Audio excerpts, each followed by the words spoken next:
Bangladesh football দলে Fahmidul already যুক্ত হয়ে গেছেন এবং কি প্র্যাকটিস সেশন কয়েকটি হয়েছে এবং কোচ হাবিয়ার কাবরেরা যিনি রয়েছেন বাংলাদেশ ন্যাশনাল টিমের কোচ, তিনি একটু আল আমিন এবং ফাহমিদুলকে একটু ক্যামেরার আড়ালে রাখার চেষ্টা করছেন। এই ফাহমিদুল এবং আল আমিন হয়তো বা বাংলাদেশের গেম চেঞ্জার হয়ে যেতে পারেন ইন্ডিয়ার বিপক্ষে। তারা স্কোর করলে হয়তো বা বাংলাদেশ এগিয়ে যেতে পারে, সেজন্য আল আমিন এবং ফাহমিদুলের কাছে একটা এক্সট্রা প্রত্যাশা থাকবে এই বাংলাদেশ ন্যাশনাল টিমের কোচের, অর্থাৎ হাবিয়ার কাবরেরার। 17ই মার্চ সিলেট আন্তর্জাতিক বিমানবন্দরে এসে অবতরণ করবেন হামজা দেওয়ান চৌধুরী। বাংলাদেশ অর্থাৎ বাংলাদেশের সবচাইতে বড় নাম হামজা দেওয়ান চৌধুরী, তিনি 17ই মার্চ সিলেট আন্তর্জাতিক বিমানবন্দরে এসে অবতরণ করবেন এবং রিসিপশনের জন্য সিলেটি যারা রয়েছেন, হামজা চৌধুরীকে ফুটবল প্রেমী যারা রয়েছেন, সিলেটে বাংলাদেশ ফুটবলটাকে যারা ভালোবাসেন, তারা হামজা চৌধুরীকে বরণ করে নেওয়ার জন্য প্রস্তুতি নিয়ে নিয়েছেন অলরেডি।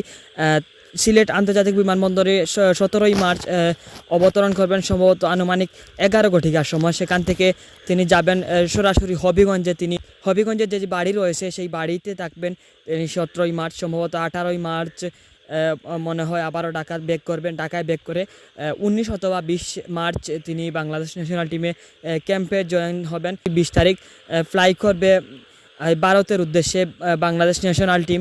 যদি ভারতের উদ্দেশ্যে ফ্লাই করে বাংলাদেশ ন্যাশনাল টিম, তাহলে একই সঙ্গে 20 তারিখ ফ্লাই করবে বাংলাদেশ ন্যাশনাল টিমের হয়ে হামজা দেওয়ান চৌধুরী।